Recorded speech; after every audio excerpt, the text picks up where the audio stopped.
Now, for an example of self-righteousness, I want to turn to Luke chapter 18. The Pharisee who prayed in the temple. And the other person who prayed along with him, you remember, was the publican or the tax collector. And I believe that this Pharisee is a perfect pattern of self-righteousness.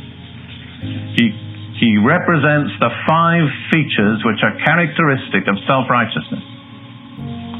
We'll read the parable. It's in Luke 18, beginning at verse 9 and going through verse 14. And I want you to note, incidentally, it's a parable. It's not something that actually happened, but it's something that's illustrative of principles. Luke 18, beginning at verse 9. And he, that's Jesus, spake this parable unto certain who trusted in themselves that they were righteous, and despised others. 2 men went up into the temple to pray, the one a Pharisee, the other a publican or a tax collector. The Pharisee stood and prayed thus with himself, God, I thank thee that I am not as other men are, extortioners, unjust, adulterers, or even as this publican. I fast twice in the week. I give tithes of all that I possess. And the publican, standing afar off, would not lift up so much as his eyes unto heaven, but smote upon his breast, saying, God be merciful to me, a sinner. And the Greek says to me, the sinner. I'm the sinner that needs your mercy. Then Jesus comments, I tell you that this man, the publican, went down to his house justified rather than the other, the Pharisee. For everyone that exalteth himself shall be abased, and he that humbleth himself shall be exalted. Now that's a law that governs the universe. Everyone that exalts himself will be abased. Conversely, everyone that humbles himself will be exalted. So it sets before each of us a choice. You can sum it up like this. The way up is the way down. The further down you go, the higher up God will lift you. But if you try to exalt yourself, the further up you go, the further down God will place you. Now let's look at the 5 distinctive features of the Pharisee's self-righteousness. First of all, he was entirely self-centered. And that's characteristic of self-righteousness. Let me make this observation. In the past 12 years or so, I've dealt with hundreds of people that needed deliverance from demons.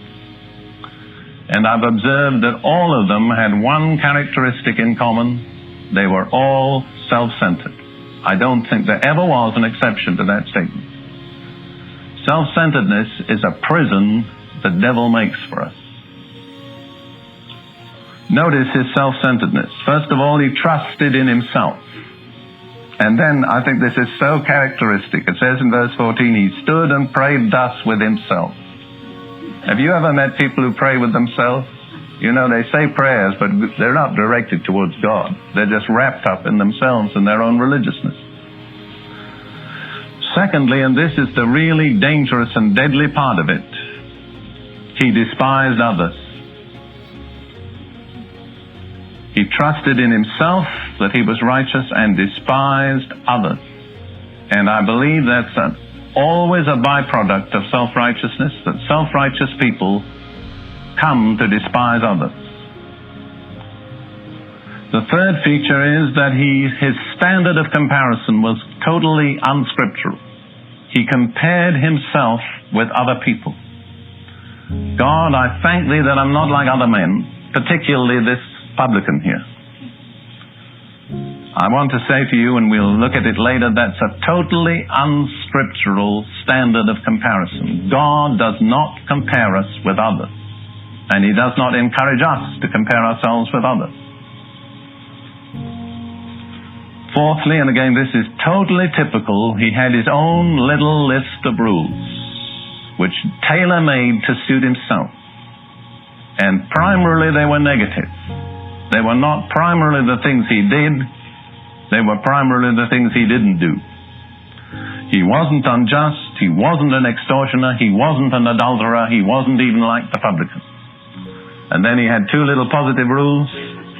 He fasted twice every week, and he gave tithes of all that he possessed. Again, this is typical of human nature.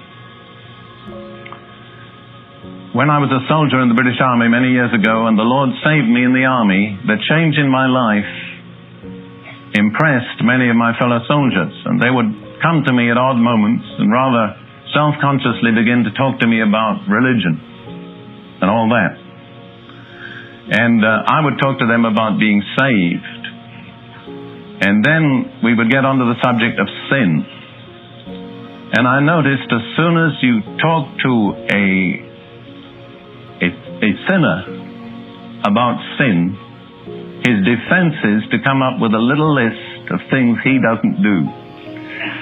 You know, I don't commit adultery. That's typical among soldiers. It's not very common, but it's one of their first claims. Or I don't beat my wife, or I pay what we used to say in those days in England, 20 shillings in the pound. It's changed now. And I noticed everyone had his own little list that just suited him.